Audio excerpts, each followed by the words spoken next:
Here I am in my little makeshift rose nursery where I planted up all my mostly bare root roses that I got this season. And here we have the lovely, lovely, lovely Lady Gardener. Isn't that a beauty? She looks like she's getting ready to get transplanted in the ground. I make sure that they're thriving before I relocate them. But it is, I have been watering them a lot because it's so hot here that I want to make sure that the pot's drained, but you can see there it looks pretty wet.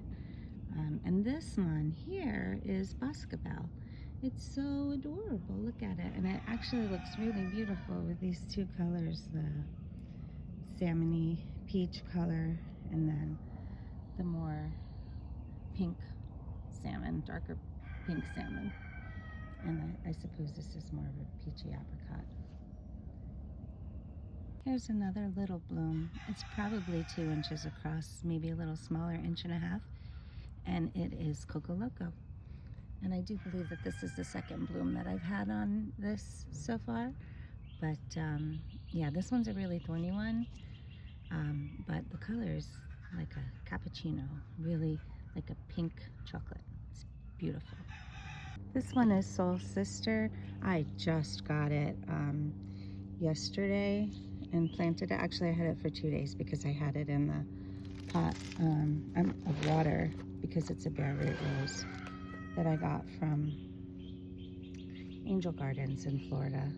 I do want to take some of these black spot leaves off. I keep them in my pocket and then I throw them in the garbage when I get in the house or near garbage.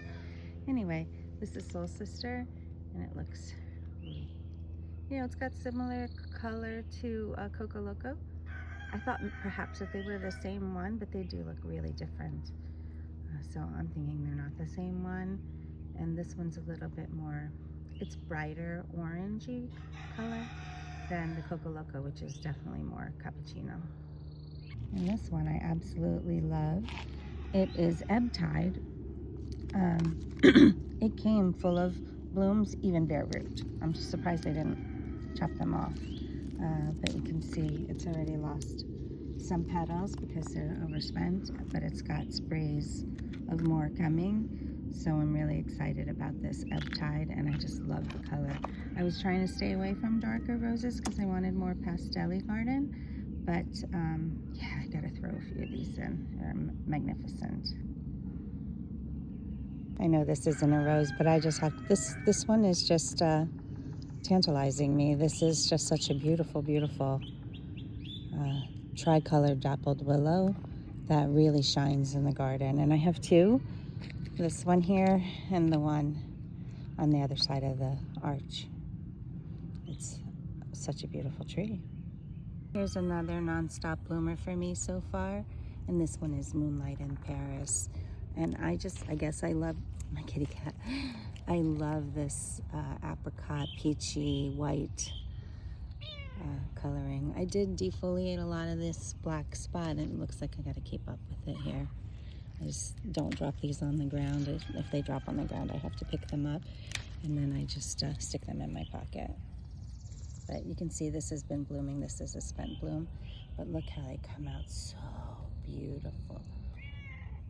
And here is my oleander. A lot of these, it's been blooming for a month profusely, so some of these blooms are beyond their time, but it still looks beautiful from a distance, and it's really, really prolific. And I thought I lost this one because when they came to redo the electricity and planted the pole under the ground, the wires under the ground, cable I should say, we had to move this, and I didn't think I was going to make it, but we cut it all the way down to the ground and let it spring back up, and it's the best performing one I have here.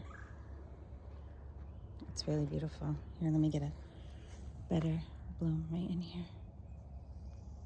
And this is Sally Holmes. This is actually a really buttery yellow with, I guess, a tinge of like salmon color, a peachy color, and it's been blooming a ton, and look, it blooms multiple on each branch.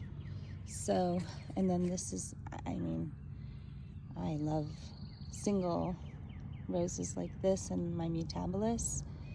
They're just amazing. And this one I brought over here because I have two honeymoons growing on this arch, and they just seem to be growing really slowly and taking a lot of time. So I think I'm just gonna force the issue a little bit with this more aggressive kind of rambler, and hopefully it doesn't do damage to my honeymoons, but it is kind of struggling a little bit. I know this is a disaster area, but we're working on it. But look, this is really pretty. It's like pink and really gorgeous. And this one is like about, I'm 5'3", so it's about 5'3". But yeah, it's really beautiful.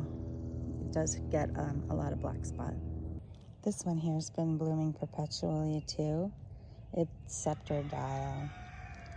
And you can see this one just shattered in my hand, but this has been blooming since I got it. Well, since I took it out of the bare root bucket and threw it in soil. And here a couple other, you can see a lot of, look how beautiful that is. Sceptered Isle.